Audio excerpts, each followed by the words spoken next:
Hello friends, வணக்கம். இன்றைக்கி பதிவில் நாம் ஒரு வித்தியாசமான அனுபவத்தை பார்க்க போகிறோம். பொதுவாக சிவன் கோவில்களில் 1 அல்லது 2 சிவலிங்கங்களை நாம் ஒரு சேர பார்ப்போம்.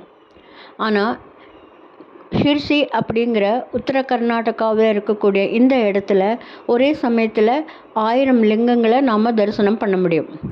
ஷால்மலா நதிங்கிற நதிக்கடியில் இந்த 1000 லிங்கங்களும் அமைஞ்சிருக்கு. இவை கைகளினால் செய்யப்பட்டவை அல்ல, தானாகவே உருவானவை. இயற்கையின் பேரதிசயம்னு இதை சொல்லணும். சில லிங்கங்களுக்கு எதிராக நந்தி பகவான் கூட வீற்றிருக்கிறார். பிள்ளையார் மற்றும் நாகர் சிலைகள் கூட பார்க்க முடியும்.